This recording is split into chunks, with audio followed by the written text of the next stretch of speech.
Hi everyone, my name is Deanna and welcome to my channel about stories that happen in life. Sit back, pour yourself a hot drink. I think this is going to be very interesting. Well, before we start, subscribe to the channel so you don't miss a lot of new and useful videos. Yelizaveta was reluctant to go to this meeting. But why do I meet with Nina Ivanovna 10 years after the moment when Lisa broke up with the son of this woman? Why rake up the past? Yes. And why even this meeting? If 10 years ago Nina Ivanovna directly told Lisa that she disappeared from Igor's life and never appeared in it again, Lisa then counted on the fact that Igor will side with his beloved, but he listened to the opinion of his mother, not making a single attempt to be close to Lisa. And you said you loved me. Lisa grinned then, sad, looking into the blue eyes of her favorite man. Igor lowered his gaze. In all likelihood, he was indeed uncomfortable. Maybe he was ashamed then, too. I loved you, except that Igor did then. Still not here to face Lisa. It just goes away. Lisa turned her gaze to Nina Ivanovna. She was standing next to her son, triumphant. And I realize that I have won this invisible battle. The son will stay with her, will not further contact with a married woman who had a child, and so much not suitable for Igor. That's exactly what Nina Ivanovna thought. And what has changed now, 10 years later, when Lisa received a call from an unknown number, she habitually did not pick up the phone. Lisa did not like to answer calls from unknown numbers. As a rule, they were scammers, advertisers, or those people with whom Lisa did not want to communicate. The woman had long ago crossed out of her life all those who were unpleasant to her, communication with whom did not bring pleasure and even, on the contrary, was painful and left an unpleasant residue. However, the number was persistent, and a day later the person who called from it wrote Lisa a message. "Lisa, please answer the phone. It's not Nagrabova. We need to talk, Nina Ivanovna."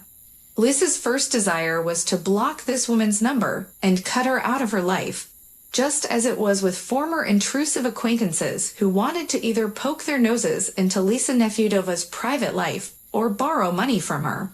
But then Lisa changed her mind. After all, 10 years have passed, passion subsided, and it was possible to be a more calm and cold-blooded attitude to communication with the former almost mother-in-law. Lisa remembered that he even gave her a ring and proposed. They talked more and more about getting married, but then Nina Ivanovna poked her nose into their lives, and everything fell apart. "She's married," Nina Ivanovna said irritably, referring to Lisa. "She has a legitimate husband and a son. Where are you, Igor? Such a burden. I'm almost divorced." "Lisa, my husband, and I married not for love, and on calculation. He needed a wife. He needed a place to live," laughed Nina Ivanovna. "And the child was also made by calculation. I had a child by another man," Lisa replied. "And that's none of your business. Right, Yegor?" But Igor already then seemed a sluggish defender. And what kind of a defender of a mama's boy who obeyed Nina Ivanovna in everything? Lisa got used to turning a blind eye to this. She saw in front of her Igor completely different. It was later that the details of the relationship between Igor and his mother began to be revealed. "Mom, it's our business," muttered Yegor, and himself flushed like a tomato, nervously twitching his hands. His eyes were running. He looked so pathetic, so stupid, that for a moment Lisa thought she didn't know Yegor like that. Igor seemed to her more mature, more independent, and now the presence of his mother suddenly turned into a small and defenseless son. Lisa could not imagine that Yegor was so dependent on his mother. Lisa met Igor when she was preparing for a divorce from her legal spouse. She did not lie to Nina Ivanovna, saying that she had married out of convenience. Her husband had been living with another woman for a long time, and all Liza had to do was go to court and from there get a judgment from which the registry office could take away the certificate of dissolution of marriage. After her marriage to her fictitious husband, Lisa had a one-room apartment and had no claims against the man with whom they had agreed on the terms of the marriage in advance. Lisa was sure that she was in love with this young man. Igor worked in a car repair shop, where the young girl came to check the oil level in the engine, and then at the same time to change the summer tires to winter ones. The young man immediately liked her, although he looked 5 to 7 years younger than her. They got acquainted and started to communicate. Alice became a regular customer of the car repair shop, where now Igor periodically and for free helped with minor repairs of the car. He was younger. Igor was almost 24 years old. Lisa had a daughter, born to a man she had once loved, who preferred another woman who was also pregnant by him. Lisa suffered. She convinced herself for a long time that she would never love anyone else, or allow herself to feel like hell or with men. That's why I agreed to a sham marriage, so the desire for several years diligently avoided everyone. Next, to stand handsome guys and show them the ring on the ring finger of his right hand. But with Igor, everything did not go according to plan. About the fact that Lisa fell in love, he guessed when she began to miss Igor, and thought about how wonderful it would be if the young man was now near her. They met in her apartment, bought to Lisa by her husband. The presence of Lisa's spouse did not hide from Igor, nor did the fact that the marriage was formal, and that there was no intimate connection between Lisa and her legal spouse.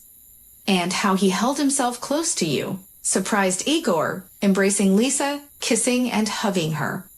"You're like that, you're cosmic." Lisa laughed. There was plenty of space next to him. It's just that too often women hid behind feelings and had a vested interest in themselves. I warned her right away that I was ready solely for a deal, not royalty. He arranged everything, and we did not talk of intimacy. My husband needed a woman to organize his personal living space, and I didn't need scandals, jealousy, and other emotional husks. He got a stamp on his passport, settled some of his issues, and bought me an apartment for it. "Strangely, you have a relationship, you frown," Igor often repeated, as if he didn't believe that marriages of convenience existed. "We don't have any relationship," Lisa assured him. "We're not dating at all. They got married, and he bought me a house. Now through the court, we're going to split it all up, and I'm not going to claim your business. And he's not going to claim my apartment." Judging by the way Nina Ivanovna spoke to Lisa a little later, Yegor had told his mother everything. He knew that he was Lisa's son, that she was married, and that she had her apartment. Even though the fact that, about to remarry, Liza would want to make a grim deal with her future husband. It turned out that Yegor did not hide from his mother any details of his communication with Lisa. It was Nina Ivanovna who stood a real Chinese wall between her son and Lisa. And once Lisa began to open her eyes to the presence of Yegor.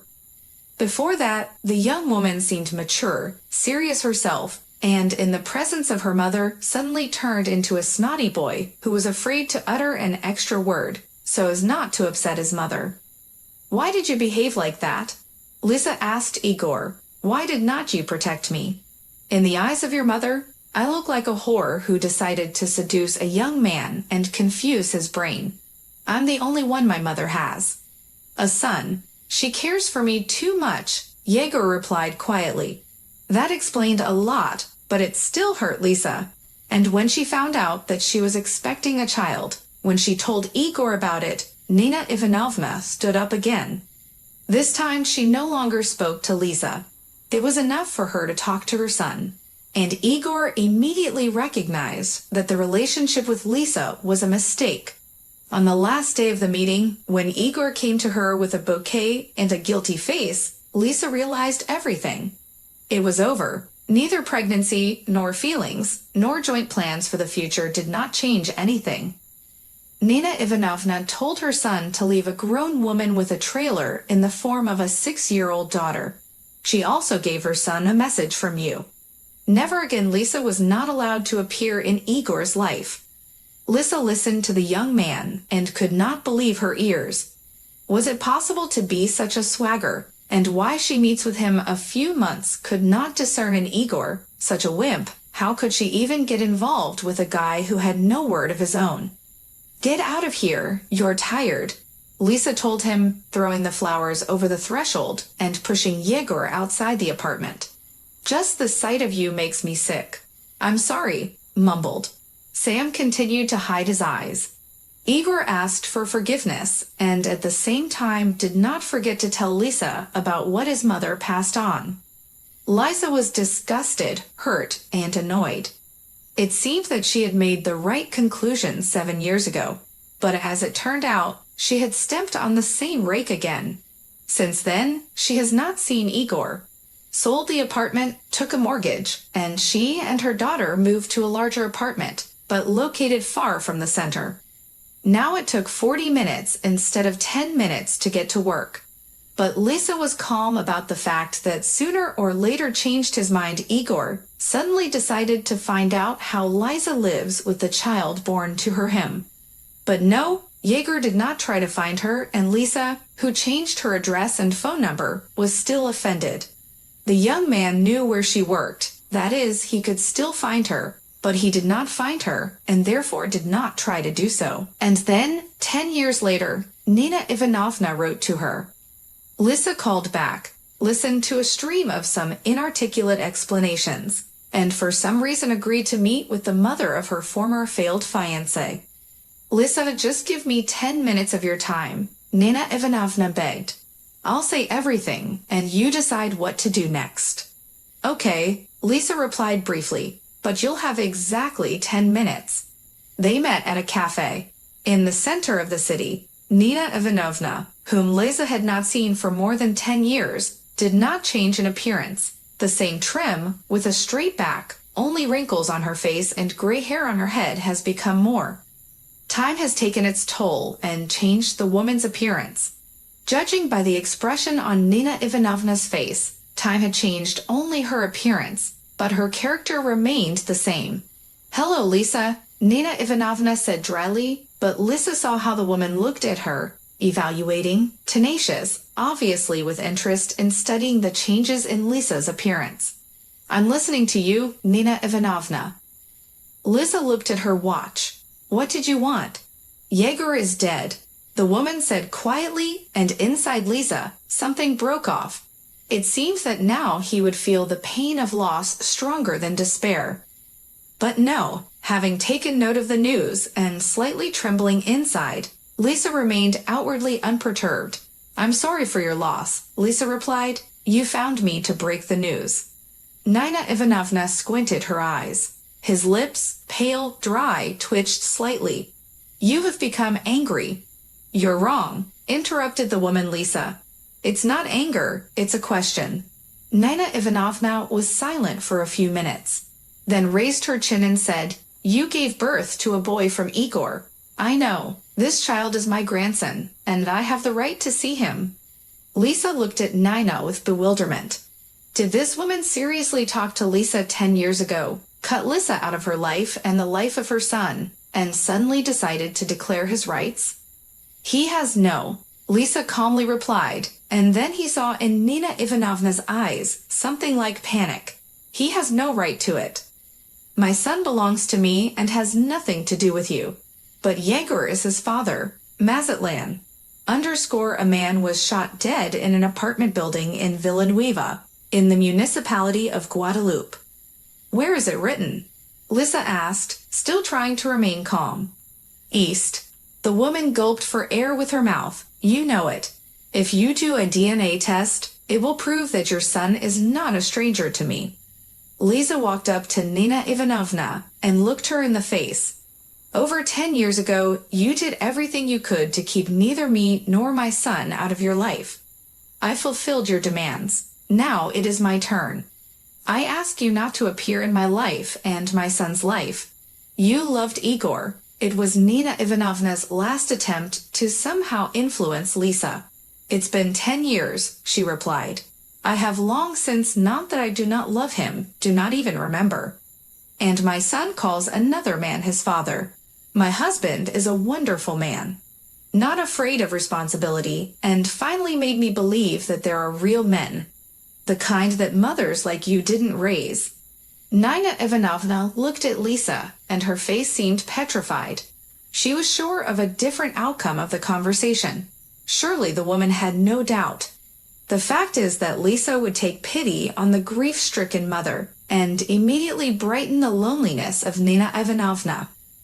But the woman, as it turned out, miscalculated. "I have no one," sobbed the not young woman, with a hopeful look. "Your son is Yegor's only child. I'm all alone. I can't see my grandson. You don't have a grandson." "Deal with it," replied Lisa in an icy voice. "And after all, it was you who did everything possible for this." "Excuse me, I have to go." 10 minutes had passed. Lisa got up from the table that stood in the cafe. Even the waiter did not have time to come to them to take the order, so short was the conversation. Leaving, Lisa did not turn around, although she felt Nina Ivanovna's gaze on her back. An unhappy woman who had made herself miserable with her own hands. Lisa felt sorry for Igor's mother, but she thought first of all about her son, that she would never do that to him, would not meddle in his personal life and make decisions for him. Otherwise, it was possible to turn into Nina Ivanovna, who with her own hands broke the life of herself and most likely her only son. It was her decision. Because of him, the woman would pay for it herself. There were many years of life ahead of her, and those years, not a single one. Ivanovna would live with the thought that she had nothing left. Nothing but the consequences of the decisions she had once made.